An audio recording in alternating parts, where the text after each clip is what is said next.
Here's a little diagram to show you the difference between a tinned edge, which is just when you cover the copper foil with a thin coating of solder, and a lovely curved beaded edge, which is stronger because the solder clings on to the edge of the glass.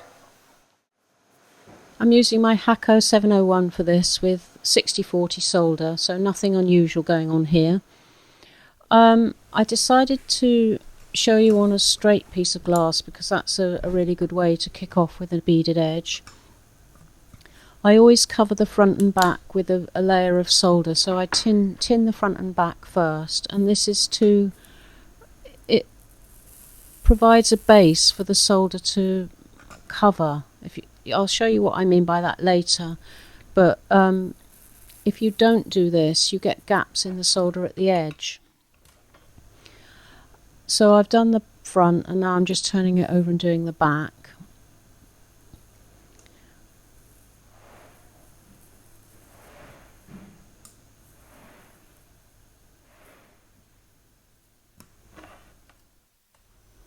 What I do when I'm doing an edge is to just put some little tiny blobs at regular intervals so that you can basically join them up together when you have the glass horizontal.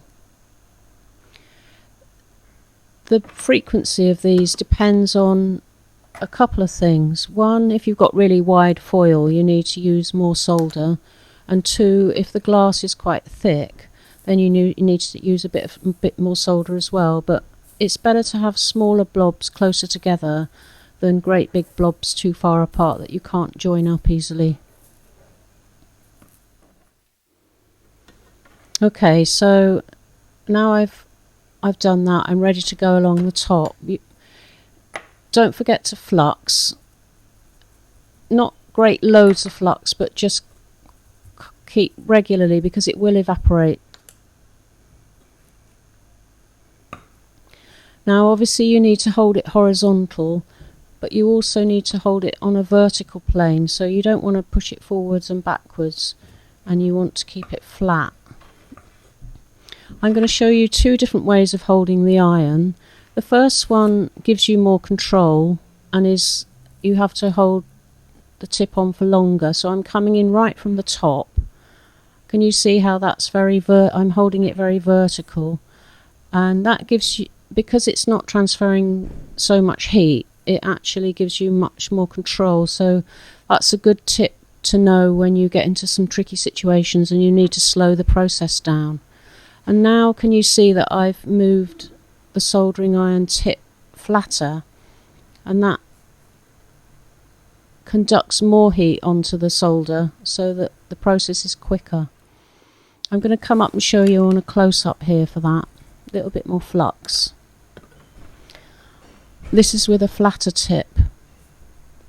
What you're doing is you sort of move forward to pick up the one coming up, but you also go back to make sure the other one doesn't get too set.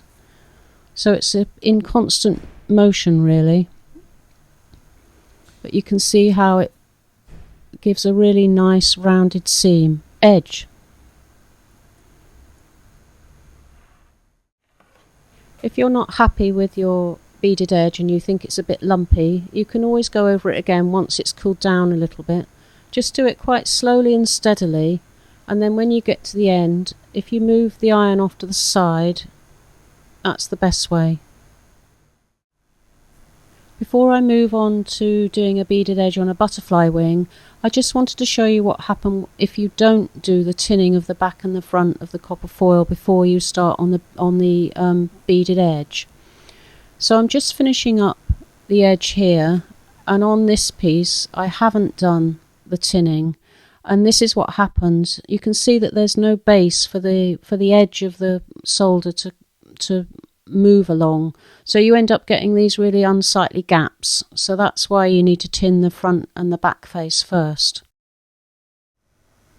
When you're going to go round something like a butterfly wing, you have to think of the vertical plane, so you're not tipping it backwards and forwards, but you're also wanting to keep the soldering iron horizontal.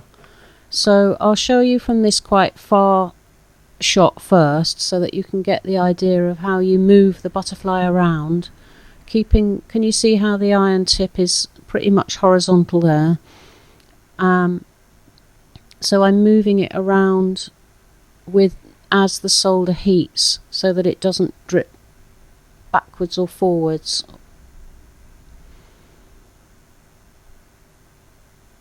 If you wear a glove, then you don't have to worry about the solder dripping because it won't hurt you. So as I move round, the tip of the iron is still pretty much horizontal, and that's what you're aiming for.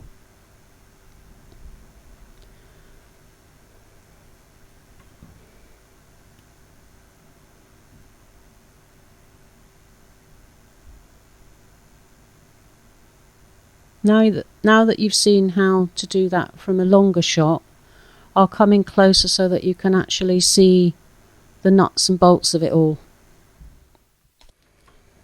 Okay, so here we are. I've already tinned the front and back, and I've checked that there's no gaps in it.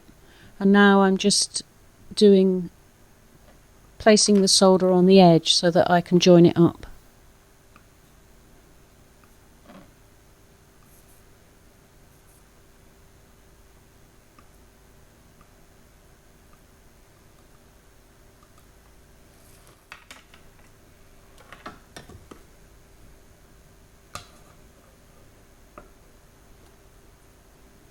So as before, flux it first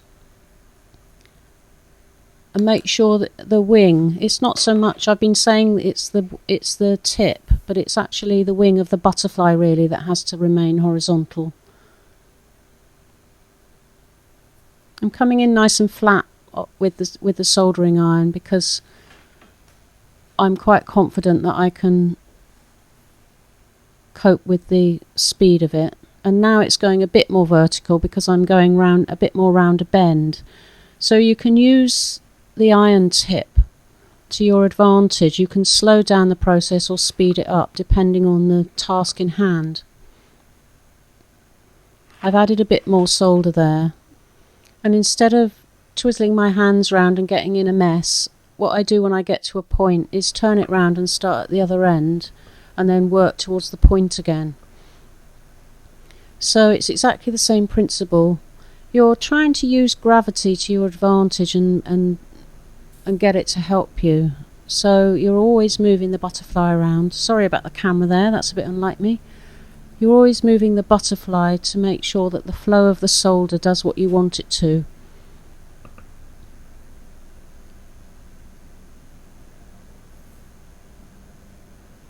You might have to wait a little, like there. I'm just waiting for it to set a little bit, and then I'm adding a little tiny bit more for that last bit, but I'll come out a bit because you couldn't really see there.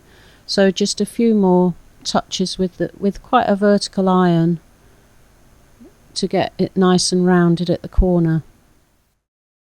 This is a tinned edge, which is quite thin and not quite so pleasing, and this is the beaded edge that I've just done, which is, as you can see, far more finished really and much more rounded and stronger and pleasing to look at.